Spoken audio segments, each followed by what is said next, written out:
अब एमबीबीएस के अंदर दो चीज़ें निकल के आती है, एक तो नीट का एब्रोड का, फिर ये दूसरा ऑप्शन चालू होता है। प्राइवेट में कम से कम 1 से लेकर 3 करोड़ के आसपास खर्चा आता है इंडिया के अंदर। ये पेरेंट्स अफोर्ड नहीं कर पाते। रशिया से जैसे मेडिकल करके आया बच्चा, वापस आने के बाद यहाँ पे एग्जाम होगा, उसकी जो सक्सेस रेट है वो 5-7% ही है। ये अपन नहीं कराते। फिर ऑप्शन आता है आपका एब्रोड के अंदर 5 कंट्रीज जहाँ से एग्जाम नहीं देना होता। मैथ्स में तो अच्छे नंबर है यार। पहली बात तो बच्चे का टारगेट जो है वो एमबीबीएस करने का है ना। अब एमबीबीएस के अंदर दो चीज़ें निकल के आती है, एक तो नीट का, ठीक है, और नीट में अगर अपना नहीं होता है तो फिर अपन तैयारी कर रहा है। हाँ वो मैं समझ गया, एब्रोड का फिर ये दूसरा ऑप्शन चालू होता है। अभी क्या होता है, नीट के अंदर आपके 70% आप एक्सपेक्ट कर रहे हो, तो नीट में दो ऑप्शन है, या तो आपको गवर्नमेंट कॉलेज मिल जाए, वो 1% चांसेस रहते हैं, ठीक है। 90% बच्चे यहाँ पे 3 से 5 साल तक तैयारी करते रहते हैं।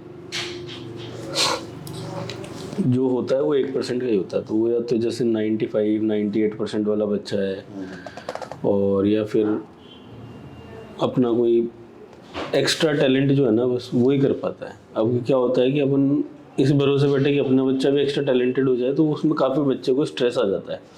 तो ये जो सारी कोचिंगें चल रही है उसका यही कारण है। अभी 12th भी आपकी ख़त्म, नीट की चालू कर दी क्या साथ के साथ ही? नहीं, हाँ 11 से थी। हिंदी इंग्लिश में नंबर आ जाएंगे ढंग के? हिंदी का इंग्लिश तो है ना? हाँ इंग्लिश में आ जाएंगे अच्छे? हाँ पढ़ाई करिए इंग्लिश की, हाँ। क्योंकि वहाँ तो कोचिंगों में तो 3 सब्जेक्ट पे ध्यान देते हैं ना मेन। ठीक है, परसेंटेज का ध्यान रखना है इसके अंदर। दूसरा है सर प्राइवेट, जैसे क्वालिफाई कर जाता है फिर अपन प्राइवेट में जाते हैं। तो प्राइवेट में कम से कम 1 से लेकर 3 करोड़ के आसपास खर्चा आता है इसके अंदर, हाँ इंडिया के अंदर। तो ये वाला जो ऑप्शन है ना प्राइवेट वाला, ये पेरेंट्स अफोर्ड नहीं कर पाते। तब वो फिर देखते हैं कि चलो अपन बाहर की एब्रोड में क्या कर सकते हैं। अब एब्रोड के अंदर भी दो कॉन्सेप्ट चालू होते हैं, एक तो एमबीबीएस आपका चालू हो गया ये रशिया और इस तरफ का, रशिया आ गया, चाइना आ गया, आपका और भी बहुत सारे कंट्रीज है। इसमें एमबीबीएस हो जाती है आपकी 30 लाख से लेके और 70 लाख के बीच में। ये अपन नहीं कराते। इसमें क्यों नहीं कराते? क्योंकि इसको आने के बाद में एग्जिट एग्जाम होता है, वो पास करना होता है। उसके अंदर फिर परसेंटेज जो है 5 से 7% ही बच्चे पास होते हैं इंडिया में। हाँ, कि जैसे रशिया से मेडिकल कर ली, तो रशिया से जैसे मेडिकल करके आया बच्चा वापस, तो वापस आने के बाद यहाँ पे एग्जाम होगा, उसकी जो सक्सेस रेट है वो 5-7% ही है। तो वापस आप अगर ये एग्ज़ाम पास नहीं हुआ तो रिस्क ये है कि वापस आप 12th इक्विवेलेंट ही हो गए, तो फिर ना आपको जॉब मिल सकती ना कुछ और मिल सकता। तो इसलिए हम ये वाले रूट पे जाते नहीं, क्योंकि बच्चों का फेल होने का चांस इसमें ज़्यादा रहता है, ठीक है। फिर ऑप्शन आता है आपका एब्रोड के अंदर 5 कंट्रीज जहाँ से एग्ज़ाम नहीं देना होता। अब इसके अंदर कौन कौन सी आ गई आपकी? यूके, कनाडा, यूएसए, ऑस्ट्रेलिया और न्यूजीलैंड। इन 5 कंट्रीज में अगर आपने एमबीबीएस कंप्लीट कर ली तो आपको वापस आके ये वाला एग्ज़ाम नहीं देना पड़ेगा, एग्जिट एग्ज़ाम। अब एग्जिट एग्ज़ाम अगर नहीं देना है आपको, तो यहाँ पे करने के लिए आपको करीबन मिनिमम 2 से 4 करोड़ के आसपास का इसमें खर्चा लगता है। तो इसका जो है ना पाथवे बन जाता है दूसरे तरीके से। अब आप इसमें देखो, नीट अगर क्लियर कर लिया तब तो बहुत ही बढ़िया। प्राइवेट में अगर जाएगा तो 5 साल की एमबीबीएस होगी इसकी, फिर उसके बाद में एमडी के लिए प्रिपरेशन आएगी, और उसके बाद में ये जाके डॉक्टर बनेगा, तब जाके इसकी कोई सैलरी 50,000-60,000 के आसपास निकलेगी।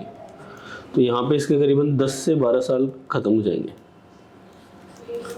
यहाँ पे हम क्या ऑप्शन दे रहे हैं कि यूके यूएसए के अंदर आप डायरेक्ट मेडिकल के लिए टारगेट मत करो, क्योंकि 2 कारण है। पहला तो बहुत ज़्यादा एक्सपेंसिव है, और दूसरा आपको डायरेक्ट एडमिशन के लिए एग्ज़ाम फाइट करने पड़ेंगे।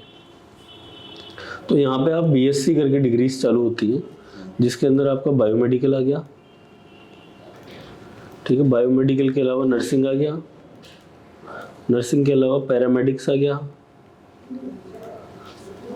और इसके अलावा आपके पास आ गया ये जो नर्सिंग के अंदर ही कई सारे कोर्सेज एडिशनल हो जाते हैं। या फिर आप इमेजिंग का ले लो, जो ये रेडियोग्राफी का और इसका सबका रहता है ना, ये ऐसे कोर्सेज है। 3 साल की डिग्री है। अब इस 3 साल की डिग्री में क्या है कि जैसे नर्सिंग अगर आप लेते हो, यूके में ले लो चाहे ऑस्ट्रेलिया में ले लो, तो नर्सिंग कंप्लीट होते ही आपकी 35 लाख रुपए की जॉब कंफर्म है। 3 ईयर का है। हाँ, ये 3 ईयर का प्रोग्राम है और ये NHS रजिस्टर्ड नर्स होता है। तो रजिस्टर्ड नर्स के अंदर क्या होता है कि आपका जैसे ही नर्सिंग कंप्लीट होता है आपकी गवर्नमेंट जॉब कंफर्म लग जाती है वहाँ पे। तो 35 लाख रुपए के आसपास आपकी गवर्नमेंट जॉब इसमें लग जाएगी। ठीक है। उसके बाद में यहाँ पे आता है ग्रेजुएट MBBS। हाँ। ठीक है। ये जो ग्रेजुएट MBBS होता है ये वही बच्चे कर सकते हैं जिन बच्चों ने बैचलर्स ऑलरेडी कर रखी हो। ठीक है। यानी ये अगर डिग्री आपने कर ली तो ही आप ग्रेजुएट MBBS में जा सकते हो। तो आपने एक बार NHS में आपकी नौकरी लग गई, 3 साल बाद में 2 साल आपने यहाँ पे जॉब करी। ठीक है। उसके बाद में आप PR के लिए एलिजिबल हो जाते हो। जैसे ही आप परमानेंट रेजिडेंसी के लिए एलिजिबल हो जाते हो तो ये MBBS की जो फीस है ये लोकल बच्चे के बराबर लगती है आप, यानी कि 9 लाख रुपए से लेके 11 लाख रुपए पर ईयर का हो जाएगा। और यहाँ पे आप 35 लाख रुपए कमा रहे हो पहले से ही। तो 4 साल बाद के अंदर जब आपकी ग्रेजुएट MBBS हो जाएगी पूरी, तो ये आपको 1.5 करोड़ के आसपास का आपके सैलरी पैकेज हो जाता है। अब इसमें वापस समझना कितना टाइम लगा अपने को। 3 साल की अपन ने डिग्री करी, इसकी कॉस्ट आई अपनी 40 लाख रुपए। ठीक है। उसके बाद में तूने नौकरी पकड़ ली, गारंटीड गवर्नमेंट जॉब, उसमें 35 लाख रुपए तेरी इनकम शुरू हो गई। 2 साल 3 साल जब तक तेरा मन है पढ़ाई कर, वो जॉब कर, और फिर ग्रेजुएट MBBS में एंट्री ले ले अपनी। यहाँ पे तेरे को फिर से 4 साल लगे।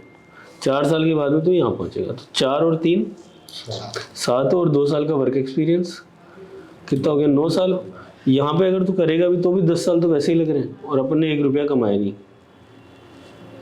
भाई। यहाँ तो इनकम थोड़ी है। MBBS करने के बाद तू ट्रेनिंग करेगा, फिर उसके बाद MD की तैयारी करेगा, फिर MD कंप्लीट करेगा, तब तक 1 रुपया नहीं कमाया। यहाँ पे 3 साल बाद में आपकी जिम्मेदारी फ्री होगी सर। समझ लो। तो ये पूरा ये सेटअप रहता है। अब बताओ कोई क्वेश्चन है तो इसके अंदर। सर मेरे ये तो जैसे स्टार्टिंग में भी जैसे भेजते हैं तो भी क्या मतलब कैसे प्रोसेस बता देता हूँ मैं आपको। प्रोसेस होती है इसके बाद 12th के बाद में ये बच्चे जाते हैं सारे। तो ये BSc जो है इसकी नर्सिंग मान लो आप अपन लेते हैं। तो BSc नर्सिंग के अंदर आपके डॉक्यूमेंट चेकलिस्ट आपको मिलेगी जिसमें डॉक्यूमेंट्स अपने लगेंगे। डॉक्यूमेंट्स सबमिट होने के बाद यूनिवर्सिटी से इंटरव्यू आएगा। ये इंटरव्यू टफ होता है थोड़ा सा, तो इसकी प्रिपरेशन हम करवाते हैं यहाँ पे। ये सारी जो यूनिवर्सिटीज़ हैं ये UK की यूनिवर्सिटीज़ हैं और वर्ल्ड की टॉप 100, 200, 300 में इनका नाम आता है। सारी गवर्नमेंट यूनिवर्सिटी होगा, ये ऑनलाइन होगा तो यहीं से हो जाएगा ये, है ना। इसके बाद में इसको IELTS का एग्ज़ाम की तैयारी करनी पड़ेगी। IELTS मान लो, PTE मान लो या TOEFL मान लो। ठीक है। ये इंग्लिश का एग्ज़ाम होता है, इसकी तैयारी भी हम यही करवाते हैं। ठीक है। तो इंटरव्यू की प्रिपरेशन और इसकी प्रिपरेशन आपकी यही हो जाएगी। इसके बाद में इनकी फ़ीस जाती है। फ़ीस जो है डायरेक्ट यूनिवर्सिटी के अकाउंट में जाती है। ये फीस नॉर्मली UK के अंदर 12 से 15 लाख रुपए के बीच में होती है, प्लस इसमें स्कॉलरशिप मिल जाएगी आपको। स्कॉलरशिप जो मिलेगी वो 3 से 5 लाख रुपए तक के बीच में मिलती है। रिक्वायरमेंट क्या है? उसकी रिक्वायरमेंट है परसेंटेज। 60% है तो 1 लाख की मिलेगी, 70 है तो 2 लाख की, 80 है तो 3 लाख की। और ये हर साल मिलेगी। जैसे मान ले तेरी फीस 15 लाख रुपए साल की है तो हर साल फिर तेरे को 12 लाख ही देना है। तो 12 दूनी 24, 12 थे 36 लाख रुपए में तेरी डिग्री कंप्लीट हो जाएगी अगर 80% आई है तो। अगर 70 आई है तो 39 लाख रुपए हो जाएंगे। ठीक है। जैसे ये सारा हो जाता है उसके बाद में आता है इसका वीज़ा लेटर। वीज़ा लेटर जो आएगा वो आपकी ये फीस, इसमें फंड्स दिखाने पड़ेंगे। तो आपकी फीस 1 साल की, यानी मान के चलो आप अगर 15 लाख रुपए तो 15 लाख रुपए तो ये दिखाने पड़ेंगे अपने को, प्लस लिविंग, यानी वहाँ जाओगे तो रहोगे कैसे, उसके पैसे हैं या नहीं है अपने को। तो अपने को ये 1 महीने पुराने पैसे दिखाने पड़ते हैं। ये 1 महीने जब पुराने पैसे दिखाने होते हैं ये करीबन 12 लाख रुपए ये होते हैं। तो ये हो गया आपका 27 लाख रुपीज़। ये 27 लाख रुपए आपको दिखाने होते हैं। इसके अंदर चाहे आप लोन दिखा दो, चाहे एफडी दिखा दो, चाहे म्यूचुअल फंड दिखा दो, चाहे आप पीएफ दिखा दो, ये कुछ भी दिखा सकते हो आप। एजुकेशन लोन हम करवा देंगे, आपका जो भी प्रोफाइल होगी ना आपकी, आईटीआर वगैरह सारी चीज़ें लगेगी और कुछ कोलेट्रल भी लगता है। तो फर्स्ट ईयर का तो मुश्किल होता है ये 15 लाख वाला तो, लेकिन सेकंड ईयर का मिल जाता है बच्चे को, क्योंकि सेकंड ईयर में आपकी पार्ट टाइम जॉब भी शुरू हो जाती है। तो फर्स्ट ईयर का थोड़ा बैचलर्स में मुश्किल होता है, मास्टर्स करने जाते हैं ना अपन तब तो हो जाता है आराम से ये चीज़। तो अभी आप एक काम करो,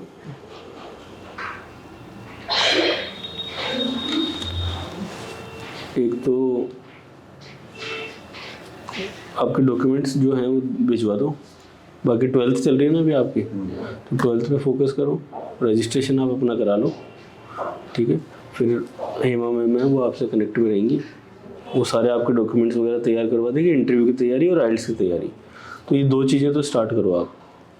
जैसे आपके एग्ज़ाम ख़त्म हो जाए ना, तो इसमें क्या आपकी इंग्लिश भी सुधर जाएगी और काफ़ी नॉलेज भी आपको मिल जाएगा, ठीक है। तो ये दोनों चीज़ें चालू करो। मीनवाइल सर आप ये देखो कि ये अपने को ज़रूरत पड़ेगी इसकी करीब करीब आप मान के चलो जुलाई की।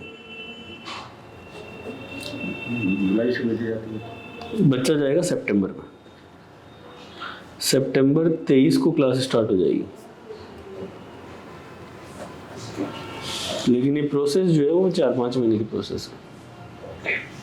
हाँ, इसमें मैं बताना भूल गया, ये जो आप 1 महीने का 12 लाख रुपए दिखाओगे, इसके अलावा प्लस एम्बेसी की फ़ीस भी रहेगी इसमें। जो अपन वीज़ा लगाते हैं ना, वो 2-1 लाख रुपए वो भी रहती है। तो ये 29 लाख 30 लाख रुपए आप मान के चलो इतने लग जाते हैं। एक बार पापा को बता दो, मतलब वहाँ जाके जब मैं पार्ट टाइम जॉब करूँगा और जो 30 लाख दूंगा मैं अभी, वो रिकवर भी हो जाएगा उसके बाद।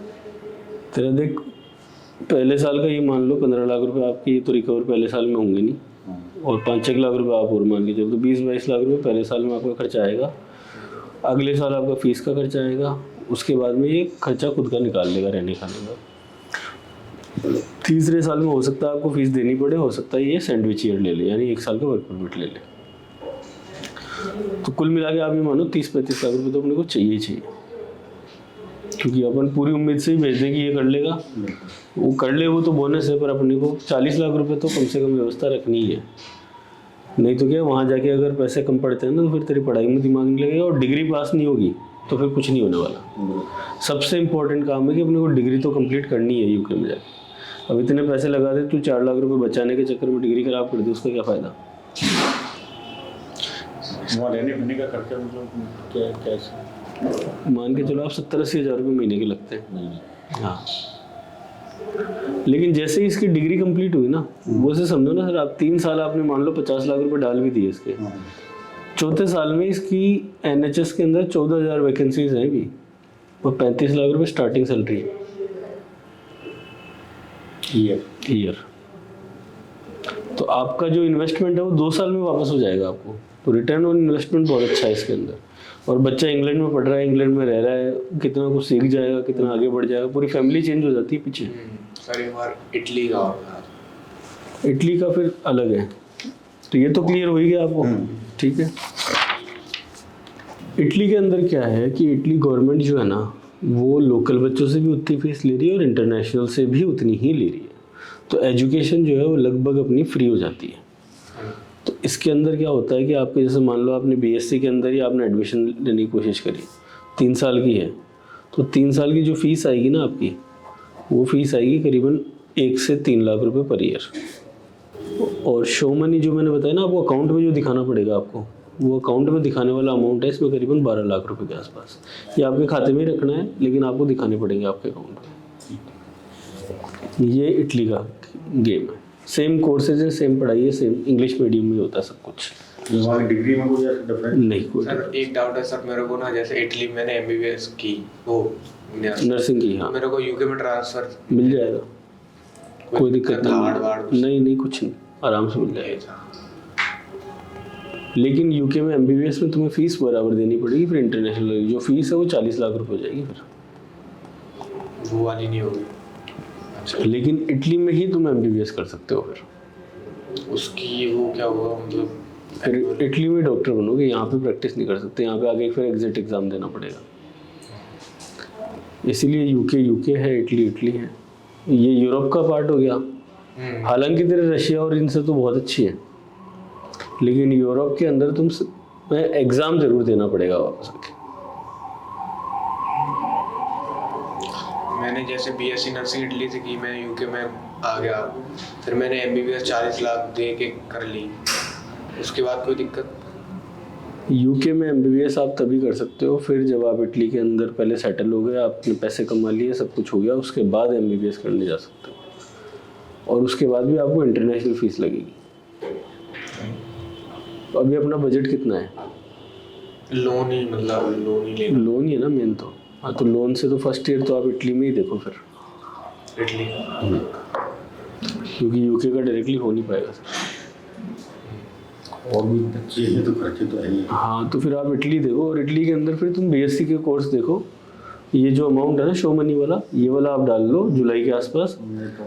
और फिर इटली के लिए बस इंटरव्यू की तैयारी बहुत अच्छी करनी पड़ेगी, कि इंटरव्यू के ऊपर ही आपके वीज़ा का सारा चांसेस है। वो यहाँ पे होगी, यहाँ पे कराएंगे। यहाँ पे डॉक्टरी के पीछे भागने से अच्छा है इटली में नर्सिंग भी कर लेगा ना, तो बहुत अच्छी लाइफ सेट हो जाएगी। समझिए 30-40 लाख रुपए साल का आदमी बन जाएगा। वहाँ पे सैलरी होगी, सैलरी अच्छी है, 30-30 लाख रुपए तो है ही हर जगह, 25 से 30 लाख रुपए तो है ही। यार डॉक्टर को नहीं मिल रहे 25 लाख रुपए? कौन से डॉक्टर को मिल रहे बताओ आप?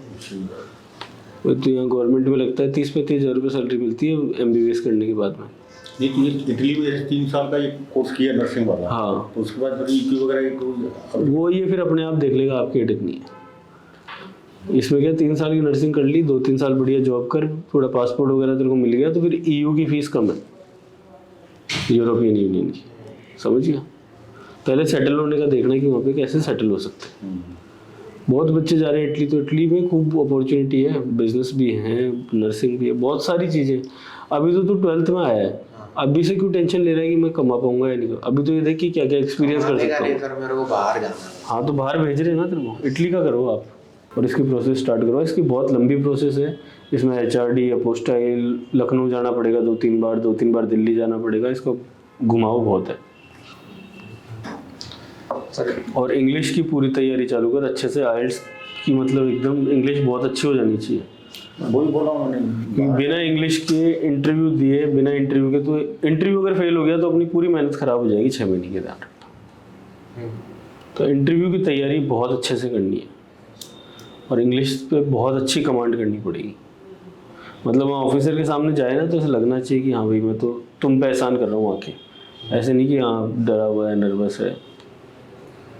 तो एग्ज़ाम दे पहले अच्छे से, फिर उसके बाद में तेरा ये कर, क्या कहते हैं, इंग्लिश की अच्छी प्रिपरेशन कर। एक मूवी प्रॉपर देखनी है डेली, हॉलीवुड की और इधर की, और बिना सबटाइटल और बिना हिंदी में, इंग्लिश में देखनी है, तभी तो वो कॉन्फिडेंस आ पाएगा।